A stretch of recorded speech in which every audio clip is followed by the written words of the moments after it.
Assalamualaikum warahmatullahi wabarakatuh. Alhamdulillahirabbil alamin wa bihi nasta'inu ala umurid dunya waddin. Wassalatu wassalamu ala sayyidina wa habibina Muhammadin sallallahu alaihi wasallam wa ala alihi wa ashabihi ajmain, amma ba'du. Fala haula wala quwata illa billahil aliyil azim. Pemirsa Madinu Official MWJM Kecamatan Buncu yang berbahagia dimanapun Anda berada, alhamdulillahirabbil alamin, pada kesempatan ini kita bisa berjumpa dalam keadaan sehat walafiat, dalam keadaan sehat zahir dan batin, sehingga kita bisa terus dilimpahi rahmat dan taufik Allah Subhanahu wa taala. Kita bisa melaksanakan puasa di bulan Ramadan yang penuh dengan barokah, penuh dengan maghfirah dari Allah Subhanahu wa taala ini dengan lancar, dan mudah-mudahan kemudahan yang diberikan oleh Allah ini terus bisa kita terima sehingga kita bisa terus melaksanakan ibadah di bulan Ramadan ini dengan keadaan maksimal, sehingga di akhir bulan Ramadan kita benar-benar mendapatkan maghfirah dari Allah, sehingga kita termasuk golongan orang-orang yang mendapatkan itqun minan nar, dimerdekakan dari api neraka Allah.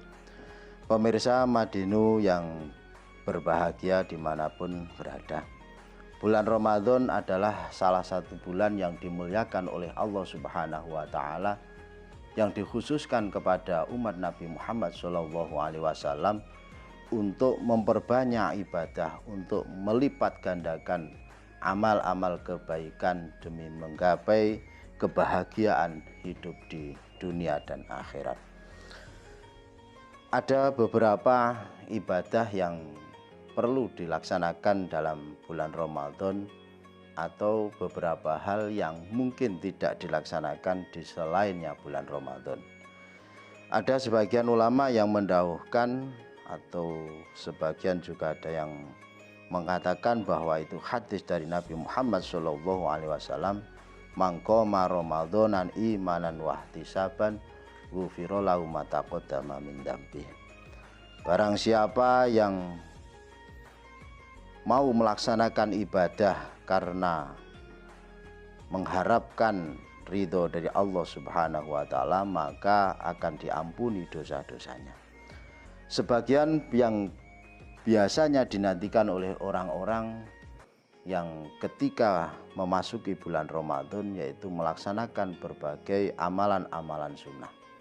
Perlu yang kami ingatkan, ketika kita melaksanakan amalan-amalan sunnah ini, jangan sampai kita melewatkan sesuatu yang sudah diwajibkan kepada kita. Terutama kita berusaha secara maksimal untuk melaksanakan beberapa amalan-amalan sunnah, tetapi kita meninggalkan amalan-amalan yang sudah diwajibkan oleh Allah Subhanahu wa taala, terutama yaitu sholat 5 waktu dan puasa di siang hari bulan Ramadan. Pemirsa yang dirahmati oleh Allah, salah satu amalan yang sering kita laksanakan di dalam bulan Ramadan yaitu sholat tarawih. Di dalam beberapa kitab fikih disampaikan bahwa sholat tarawih termasuk sholat sunnah yang digolongkan di dalam sholat yang disunahkan untuk dilaksanakan secara berjamaah. Bahkan sebagian ulama mengatakan bahwa sholat sunnah tarawih ini sunnah muakkad untuk dilaksanakan berjamaah. Adapun untuk melaksanakan sendiri ini juga diperbolehkan oleh sebagian ulama, seperti yang disampaikan oleh Imam Al-Ghazali dalam Ihya Ulumuddin, dikatakan bahwa sholat tarawih ini yang afdol itu dilaksanakan secara jamaah atau sendiri. Sebagian mengatakan bahwa sholat tarawih itu yang afdol dilaksanakan secara berjamaah. Adapun menurut sebagian riwayat, Nabi Muhammad sendiri melaksanakan sholat tarawih itu hanya 2 hari atau 3 hari dilaksanakan secara berjamaah di masjid, kemudian yang selebihnya itu dilaksanakan sendiri di rumah. Kemudian pada zamannya Sayyidina Umar radhiyallahu anhu, sholat tarawih mulai dilaksanakan secara berjamaah di masjid, karena dengan berkumpulnya ini juga mengandung barokah tersendiri dan ada beberapa fadilah dengan melaksanakan secara berjamaah. Karena biasanya orang ketika melaksanakan sholat sendiri dengan berjamaah ini kesemangatan dan keterengginasan dalam melaksanakan sholat ini berbeda. Walaupun sholat tarawih ini menurut Imam Al-Ghazali bukan termasuk sholat sunnah yang menjadikan syiar seperti halnya sholat Idul Fitri dan Idul Adha. Pemirsa yang dirahmati oleh Allah Subhanahu wa Ta'ala, sholat tarawih seperti yang disampaikan oleh ulama-ulama terdahulu, seperti yang disampaikan di dalam kitab Fathul Mu'in, disampaikan menurut Syekh Zainuddin Al-Malyabari mengatakan wa sholatu tarawih wahya isruna rok'atan bi asri taslimatin fi kulli lailatin min ramadhana li khabarin mangqama ramadhana imanan wahtisaban ghufira lahu ma taqaddama min dzambi. Salat tarawih itu salat yang dilaksanakan 20 rakaat dengan 10 salaman di dalam setiap malamnya bulan Ramadan, karena ada hadis yang sudah saya sampaikan di awal tadi. Wa yajibu at-taslimu min kulli rakaataini, dan sholat tarawih ini wajib dilaksanakan setiap 2 rakaat salam. Ini yang perlu kita tekankan untuk seluruh kaum muslimin, khususnya warga Nahdliyin, bahwa sholat tarawih yang disampaikan oleh para ulama ini dilaksanakan 20 rakaat dengan 10 salaman.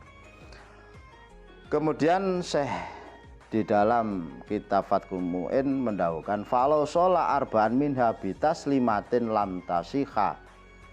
Ketika sholat tarawih dilaksanakan 4 rakaat dengan 1 salaman, ini dikatakan sholatnya tidak sah. Oleh karena itu perlu ini menjadi perhatian kita semua, karena kita ini hidup mengikuti tuntunan para ulama, tuntunan para kiai yang notabene di bawah tuntunan Nahdlatul Ulama. Kita melaksanakan apa yang disampaikan oleh beliau ulama-ulama salaf, bahwa tarawih itu ya seperti yang sudah kita laksanakan, yaitu 20 rakaat dengan 10 halaman. Pemirsa yang dirahmati oleh Allah Subhanahu wa Ta'ala, mungkin itu berkenaan dengan sholat tarawih. Mudah-mudahan adat kebiasaan kita selama ini, yang mana ketika awal Ramadan kita sangat giat sekali melaksanakan ibadah-ibadah, baik itu di masjid, di musola, baik itu sholat tarawih ataupun tadarus di awal-awal Ramadan. Akan tetapi begitu pertengahan Ramadan sampai akhir, biasanya ini jamaah-jamaah, kegiatan-kegiatan ini mulai mengalami kemajuan, alias jamaahnya semakin sedikit. Oleh karena itu, mari kita laksanakan kegiatan-kegiatan ibadah-ibadah di dalam bulan Ramadan ini. Semakin akhir, semakin mendekati 10 yang akhir di bulan Ramadan, ini kita tingkatkan. Selain ibadah-ibadah sunnah, kita tambah dengan beberapa ibadah termasuk iktikaf di masjid. Karena siapa yang nanti bisa sampai 10 akhir, insya Allah kita akan mendapatkan idkun minan nar, atau dimerdekakan dari api neraka oleh Allah Subhanahu wa Ta'ala. Pemirsa yang dirahmati oleh Allah, demikian kurang lebihnya mohon maaf. Mudah-mudahan bisa menjadi tambah kita semua bahwa kita mengikuti ajaran para ulama lewat bimbingan para kiai, para ulama di bawah Jam'iyah Nahdlatul Ulama. Sekian, ihdinas siratal mustaqim wa fa minkum. Wassalamualaikum warahmatullahi wabarakatuh.